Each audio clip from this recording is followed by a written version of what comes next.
What's up, guys? It's Andy Drifter here, back with some SGC returns. Starting off, I got this 2022 Leaf Metal Draft Autograph Purple Crystal card of Matt Corral. This card is an absolute eye-catcher, and it came back as a 9.5. Now, despite the appeal of this card, I am not oblivious to the issues with it. One, it is a Leaf card, meaning it is not licensed by the NCAA or NFL. And also, it's Matt Corral, who was a third-round pick in what was already a weak quarterback draft class. He suffered a season-ending foot injury during the preseason, so we're going to have to wait till next year to see what abilities he has. Right now, Sam Darnold is running things at Carolina. Through 3 games, he is 2-1, 3 touchdowns, no interceptions. I think the ceiling is only so high with Sam Darnold. That has been proven time and time again. But that being said, the clown show known as the Carolina Panthers are very much in the division race. They are only 1 game back of the Buccaneers. Darnold, to my knowledge, has 1 more year on his contract. PJ Walker was on a 1-year deal. I can only assume that they are going to look to move him during the offseason. Well, not move him. I mean, he can sign with whoever he wants to. So next year's QB competition in Carolina will come down to Matt Corral and Sam Darnold. They do have the 9th overall pick in next year's draft. They do got some talent in Carolina, but they desperately need a tight end. They need help at the linebacker position. So chances are Matt Corral, if he stays healthy, he'll get a good shot at being next year's starter for the Carolina Panthers. Next up is a Bowman University Green Refractor Prospect Auto of wide receiver Kayshon Boutte of LSU. This year, he was ranked as the 5th highest wide receiver in the nation. Now, when I pulled this card, it was unclear of what his future plans were going to be. Now, 2 weeks ago, he announced that he will be coming back for his senior year with LSU, which is probably a good thing. In his sophomore year, he was the talk of the country. He caught for over 500 yards in just 6 games, but then he suffered a horrible leg injury, which ended his season. This year, his stats regressed a bit. He caught for over 500 yards through 11 games, along with 2 touchdowns. Every draft report speaks very highly of Kayshon Boutte. I read one report that compared his skill set to that of Stephon Diggs, which is high praise. There are some issues with his character. I would say nothing major. He has been seen throwing some tantrums before because he's not getting the ball enough. But that's typical among wide receivers. He does have a child.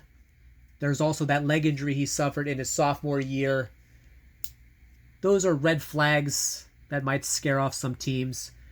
So perhaps it is in his best interest to come back for 1 more year, put together a full season, injury-free, show that he's a good teammate, and perhaps LSU can win a national title. That would just be icing on the cake, and that might boost his draft stock. Third up to bat is a 2008 Upper Deck Goudey of Michael Jordan. I'm very pleased to say that this came back as a 9, which is pretty nice considering how old this card is. What can I say about MJ that has not already been said before? He is the GOAT in my eyes and many others. I don't watch basketball now the way I used to, but when I did watch basketball as a kid, it was for one reason and one reason only, and that was to watch MJ and the Bulls. I know these cards, any MJ card, especially the ones that grade 9 or better, are highly collectible. I would estimate the value of this card somewhere in the $50 range. In the cleanup spot is another GOAT of his profession. You are looking at a 2022 Panini Revolution Cubic Variant Auto of Randy Orton. It is numbered 41 out of 49, and the overall grading came back as a 9. This was one of those cards where I was crossing my fingers and hoping that it would come back as a 10 and 10. It wasn't meant to be. It's still a great-looking card. It looks even better in a tux. It was destined that Randy Orton was going to become a wrestler. His father, grandfather, and uncle all spent time in the squared circle.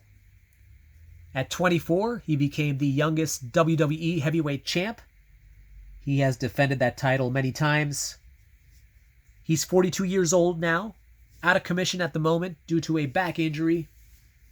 but I'm sure fans are highly anticipating his return, whenever that may be.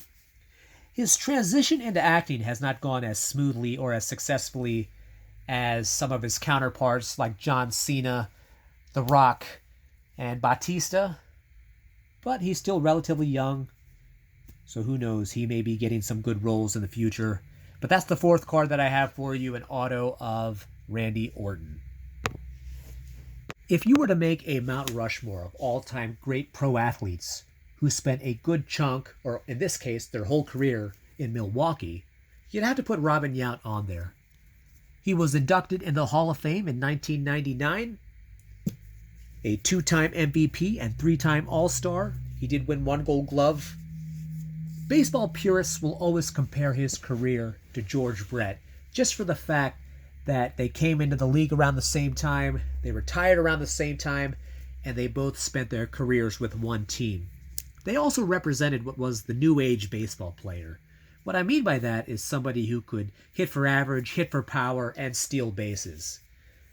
Now, George Brett, one could say, had the better career. He had more All-Star appearances. He also won a World Series ring. He had overall better power numbers. But Robin Yount is the only player in Major League history to have two four-hit games in a World Series. That was in 1982 versus the Cardinals. The Brewers lost. Keep in mind, back then, the Brewers were in the American League. He does have two MVPs, as opposed to George Brett's one. But I'm sure he would gladly trade in that MVP trophy for a ring. But still, great player, by all accounts, a great guy.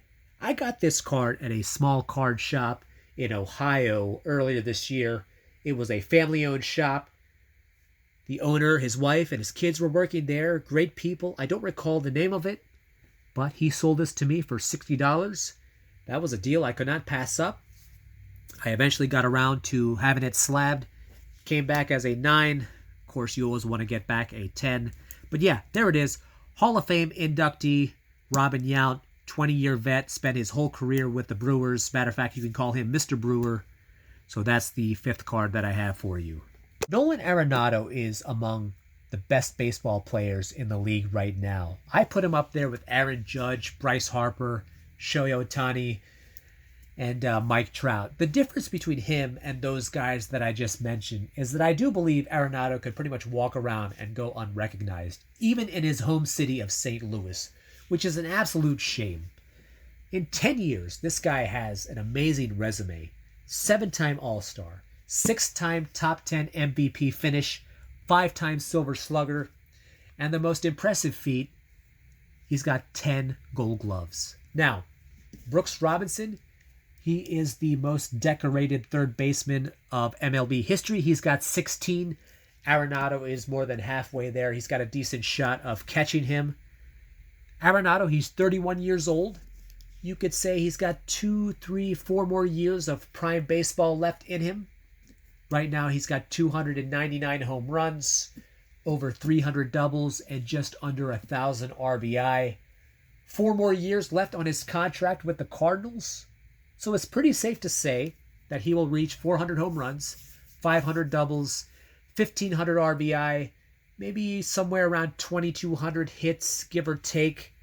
He gets 2 more All-Star selections, 2 more top 10 MVP finishes, and 2 more Gold Gloves. I think that will be more than enough to get him into the Hall of Fame, regardless of whether or not he wins a ring. One of the most exciting players to watch with the bat and with the glove. I'm excited to see what him and Paul Goldschmidt can do. They make one hell of a 1-2 punch. You could maybe even call them the Bash Brothers of the Midwest. As far as this card goes, this is his Bowman Chrome Refractor rookie card. It is numbered 48 out of 777. Came back as an 8.5. Not sure what the issue or issues was with this card. It looked pretty clean to me. I thought it was worthy of at least a 9. But hey, what are you going to do? It came back as an 8.5. I got to accept that. I would say the value of this card somewhere in the $100 range with the potential to go up. So that is it for this SGC return video. I want to thank you so much for watching. Be sure to hit like and subscribe. Merry Christmas, and I'll be back with one more upload later on tonight.